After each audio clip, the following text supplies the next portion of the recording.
Assalamualaikum warahmatullahi wabarakatuh. Ketemu lagi dengan saya.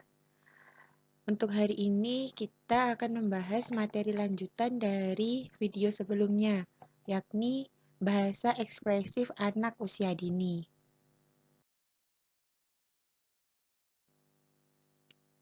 Menurut ahli patologi wicara bahasa, yaitu Caroline Pound, mengatakan bahwa tonggak perkembangan kemampuan berbahasa pada anak yang baru lahir hingga 5 tahun memiliki dua jenis perkembangan, yaitu perkembangan bahasa reseptif dan perkembangan bahasa ekspresif.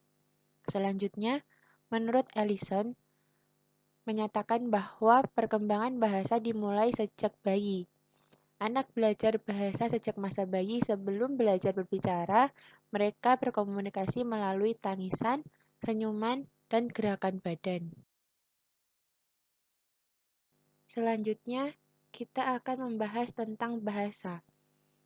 Bahasa adalah suatu bentuk komunikasi, baik itu lisan, tertulis, ataupun isyarat, yang berdasarkan pada suatu sistem dari simbol-simbol. Bahasa terdiri dari kata-kata yang digunakan oleh masyarakat, beserta aturan-aturan untuk menyusun berbagai variasi dan mengkombinasikannya.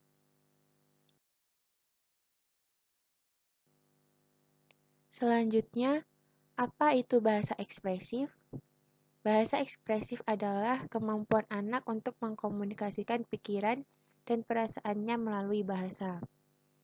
Bahasa ekspresif bertujuan untuk membantu anak agar dapat mengekspresikan kebutuhannya, keinginan, dan perasaannya secara verbal, serta mendorong anak untuk berbicara lebih jelas, mendorong kefasihan berbahasa sehingga mudah dimengerti oleh orang lain, dan membantu anak memahami bahwa komunikasi tersebut dapat berpengaruh secara efektif terhadap lingkungannya.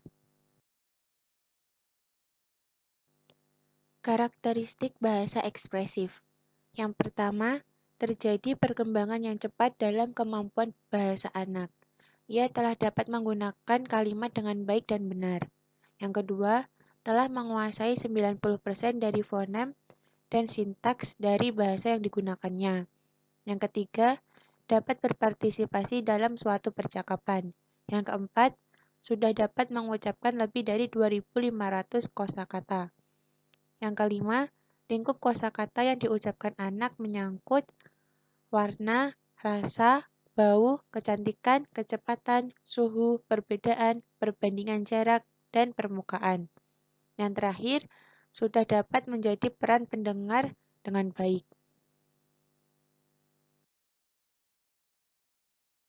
Tahap perkembangan bahasa ekspresif. Menurut Steinberg dan Gleason, dalam Suhartono mengatakan bahwa perkembangan bicara atau bahasa ekspresif anak dibagi menjadi 3 tahap, yaitu perkembangan prasekolah, perkembangan kombinatori, dan perkembangan masa sekolah. Dalam tahap prasekolah terbagi lagi menjadi 3, yaitu tahap penanaman, tahap telegrafis, dan tahap transformasial.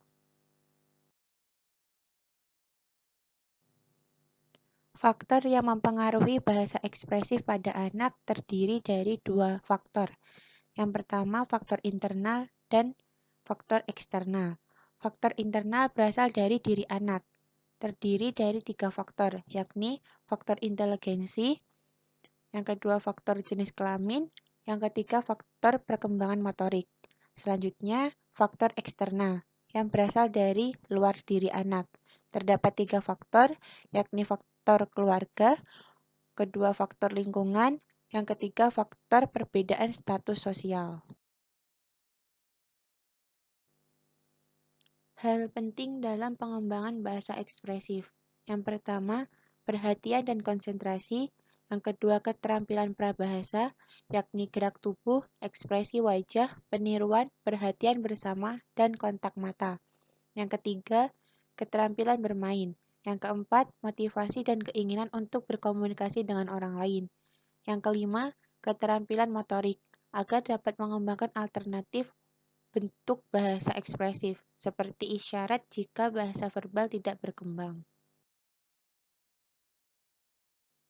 Tahap-tahap perkembangan bahasa menurut urutan usia. Yang pertama, usia 0-3 bulan. Dia akan tersenyum ketika melihat ibunya. Dia mengulang satu suara berkali-kali saat merasa nyaman. Suara tangisan terdengar berbeda-beda tergantung apa yang dia rasakan. Yang kedua, usia 4-6 bulan. Terdapat ocehan, gumaman, dan suara khas bayi yang akan muncul pada usia ini. Bayi mengoceh seolah-olah sedang berbicara. Dia dapat menyampaikan maksud dengan menggunakan suara-suara dan gerak tubuh ketika menginginkan sesuatu atau meminta orang dewasa melakukan sesuatu. Dia dapat membuat suara yang sangat mendesak ibu untuk bertindak. Yang ketiga, usia 7-12 bulan. Bayi mulai dapat mengatakan beberapa konsonan, huruf vokal panjang, dan huruf vokal pendek. Dia menggunakan suara-suara selain menangis untuk mendapatkan perhatian ibunya dan berusaha mempertahankannya. Dia akan mengucapkan kata-kata pertamanya sekitar umur ini. Yang keempat, usia 1-2 tahun. Dia dapat mengatakan kalimat yang terdiri dari 2 kata. Ucapannya juga akan semakin jelas karena dia sudah lebih mampu mengucapkan dan menggunakan konsonan. Yang kelima, usia 2-3 tahun. Perkembangan kosakata sedang pesat-pesatnya. Kalimat yang dibuat juga terdiri dari 2-3 kata. Anggota keluarga yang lain biasanya dapat memahami. Dia akan sering bertanya dan berkomentar untuk menarik perhatian. Yang keenam, usia 3-4 tahun. Dia akan berbicara tentang banyak hal yang terjadi, seperti tertarik membicarakan kegiatan prasekolah, temannya, atau pengalaman menarik lainnya. Perkataannya biasanya lebih lancar dan orang selain kerabat keluarga dapat mengerti apa yang dikatakannya. Yang ketujuh, usia 4-5 tahun. Dia dapat membuat kalimat panjang dan detail, menggunakan tata bahasa seperti orang dewasa, menceritakan kisah imajiner, tetap berpegang pada topik, dan melafalkan kata-kata yang benar. Sekian materi pada hari ini. Walaupun singkat, semoga bermanfaat untuk kita semua. Terima kasih. Wassalamualaikum warahmatullahi wabarakatuh. Salam Piaud.